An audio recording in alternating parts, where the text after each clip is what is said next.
Happy Pride Month. It's February 2025, and there's mad shit that y'all probably caught up on the Grammys, fucking the Luka Doncic trade, all this other shit. But this ain't a current events channel. Um, this week we talking about my message to the FBA. Dear FBA, I don't know if you guys could tell, but I'm not from out here. I'm a guest, a dirty immigrant in this country. Um, but I'm noticing, you know, in these last coming couple of years, there's been this trend, and I love the fact that so many people are embracing culture. So many, specifically Black Americans, are finding are relating to that culture and defining their history and defining themselves. Um, for years I've always thought knowledge of self is the most important way to break the chains and get to where you got to be at. But we got to be careful in this time because all this FBA talk, all this immigrant talk, all this tether talk is the same kind of white supremacist talking points and divisiveness that's had us in the tizzy for forever. We are the descendants of people brought from our homeland to build the rest of the world up, right? The positives of the FBA movement, I love that it's a political identity.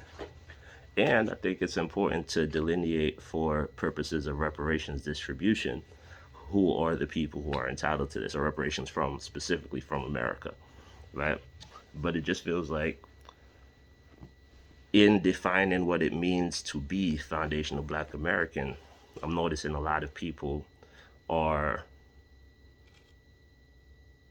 making that the distinction that is separate from these other cultures. And that's always been something that has bothered me as a Moorish person or somebody, Pan African, if you will, etc. Because we're always stronger together. You know, just because some of us got dropped off earlier on the ships leaving Europe, heading on their way to the Americas, doesn't mean we are less part of the system of white supremacy.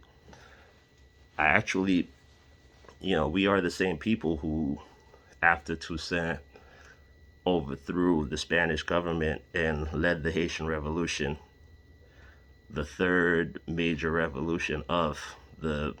You had these three revolutions: the French, American, and Haitian Revolution. Two of when them led niggas to long-term decided to independence. betray One of them was Toussaint. quashed,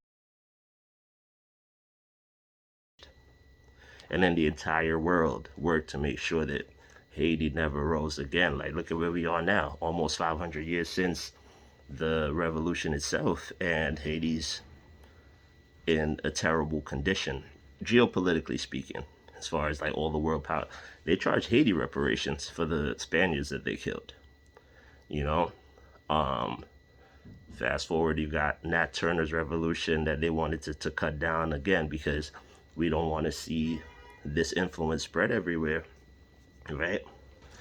And there's countless other examples of black uprisings. You're talking about the Panthers, you talk about Malcolm X and the Nation of Islam. You have so many examples of black uprisings that are quelled because we go against each other, because somebody has another way to go, and now we Cause separate nobody and hates the a whole nigga like a households. nigga.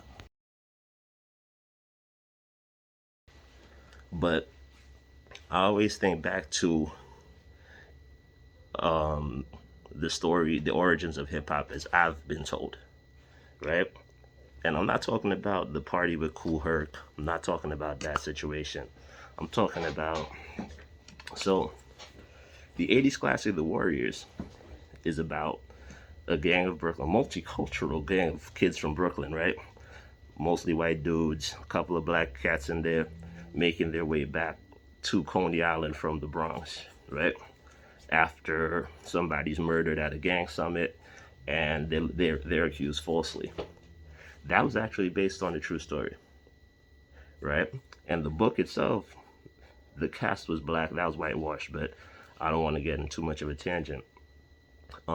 The true story of the Warriors is the Ghetto Brothers, which was this group of Black and Puerto Rican kids, mostly kids from the Bronx, who became politically minded because they met with members of the Panthers, etc. Peace treaty. They were one trying to create gets murdered, Black Benji gets murdered, and even though everybody was calling for war, they called for peace. So this group of Black and Puerto Rican gang lost a member. In their grief, the kid's mom comes out and she says, nah. And then the Ghetto Brothers take that platform and create the peace that allows people to start to move between neighborhoods in the Bronx, right? So now graffiti artists can go all over the place without necessarily having to get into the same types of rumble. And you got breakdancers going everywhere, MCs, DJs, etc., right?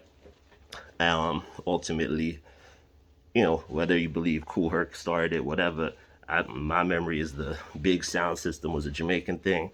Yeah, somebody could correct me in the comments if I'm wrong. But in this fusion of cultures, this bouillon, if you will, we end up creating hip hop culture, which is the most dominant musical form on the planet right now. And now here we are in 2025, and I'm hearing so much talk of it being divorced from these other elements. And my understanding is it was Puerto Ricans, West Indians / Caribbean people, everybody all throughout mixed in, bringing their contributions to what became this art form that we study now. So I bring this up to say that I'm happy and proud to see so many people embracing their history and defining who they are, not as a monolith. And low key, high key, whatever the fuck you want to call it, I think all of us, or the entire diaspora, whether it's before or after reparations, or we all want to come together, whatever, after American reparations, we should go after the Vatican. Because let's not forget, all of this shit started when the Pope drew a line down the middle of the earth, said, Spain, you get this side, Portugal, you get this half. And that's how all of us ended up going where we are. So as long as we are fighting each other, we're never going to be focusing on the correct enemy, and they're going to love what it is. Like I'm looking at a lot of content now, and there's dog whistles from white creators talking about, yo, this person's a Jamaican and how this Jamaican going to. I'm like, whoa. And I'm not even fucking Jamaican, to be honest. I am from Jamaica. I visited the airport a couple of times. You know what I mean? But now we're using our ethnicities as a pejorative. And if we're going to be taken as serious peoples, as peoples of the diaspora, and our wants and our needs and our political block building, we gotta stop as much of the infighting and clashing and try to come together. Right? Now, I'm not saying this is easy. I'm not denying that there's a lot of immigrants like myself, people who come here who have low opinions of Black Americans. I'm also not blind to the fact that a lot of Black Americans, when we came here, there was a lot of tension in terms of, accents and all that other shit. Like, you've got a lot of conflict when our tribes came back together, if you excuse me. But now we've been together for all these years, man. And embrace your identity, embrace your tribe, build your tribe out. Let's not forget, the story of America can't be told without Black history. So fuck all this Black History Month shit. This is Pride Month. Black pride. Be proud in who you are and proud of all of your contributions, because American history is taught 365 days a year, and that history is not divorced from the Black experience, no matter what they try to tell you. Let's celebrate Black excellence this month. Let's celebrate all of our accomplishments within these 50 states, if you will. But let's never forget that this country, the history of America, can't be told without melanin, right? But let's also not do the work of the devils for them and separate us out. Because whether you're from America, Africa, the Caribbean, or you live in London, we all together. We'll take those 5 fingers, boil them into a fist, and knock the fucking white supremacy out of here. All right, this was a short one this time. Let me know what y'all think in the comments. I'm bugging. FBAs, please don't come for my head. This is all love for everybody. All right, I'll catch y'all on the next one.